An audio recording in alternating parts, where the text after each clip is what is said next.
today's video, we will talk about pink oyster mushrooms. This is my first time growing these prolific mushrooms, and they will become a staple in my garden. Think about that partial shaded area in your garden where you cannot grow vegetables. You can turn it into a productive corner with these mushrooms.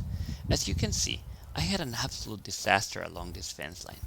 After a couple of hours of work and $25 for the spawn, I turned it into a beautiful, productive area in the garden. While I dig the edge of the garden bed, let us talk about the conditions that these mushrooms prefer. They enjoy hot weather. Here in Zone 9B, I inoculated them in late February, a bit before our average last frost, but you should wait until the weather is consistently above 50 degrees Fahrenheit. We had a cold spill, but thankfully it did not drop below 35. These mushrooms do not survive below 35 degrees Fahrenheit. They're not too particular about the amount of light that they get. I grew a good number of them out of one of my garden beds.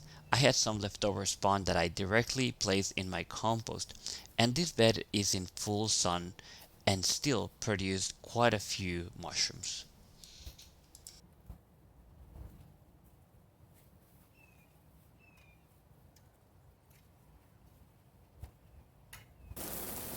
After digging the edge, I covered the ground with cardboard and I wetted. This blocks a lot of the weeds, but as you will see later, a small number of them will manage to grow through. I'll just cover them again next season and apply wood chips again. Then, I applied the spawn directly onto the cardboard. I will place links where you can purchase the grain spawn. I use grain spawn despite some eager squirrels. I had no problems. However, if you have a strong pest problem, you probably should consider to use sawdust spawn. That will prevent them from eating your grains and the mycelium in the process.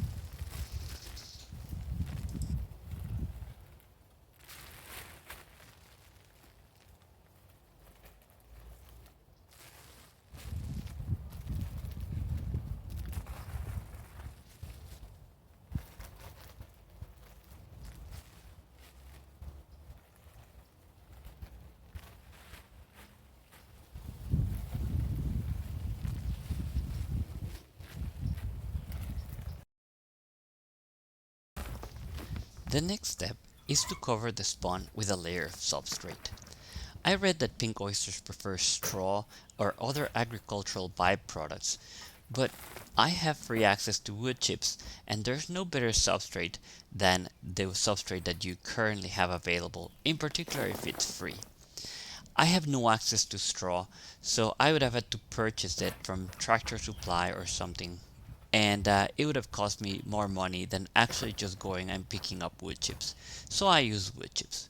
These mushrooms are extremely aggressive and are not very particular about the substrate that you inoculate them in.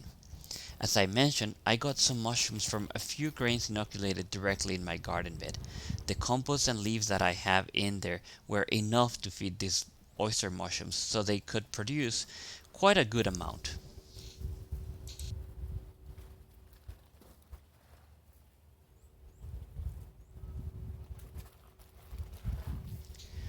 Then we water the bed and apply spawn again and substrate again, and at this point we have had 2 layers of spawn and 2 layers of substrate. Some people put a tarp over them at this point. This bed is not in direct sunlight, so I felt like there was no need to do this. As it turns out, I was right. Then again, we get quite a bit of rain here, and I water the beds whenever it does not rain. So the moisture was constant, and that shows in the production that we obtained.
harvest time is always the most exciting part of gardening.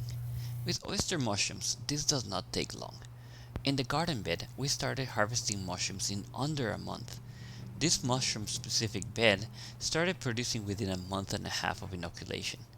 The difference between these two is the size and number of mushrooms. This bed is producing more prolifically than our regular garden bed.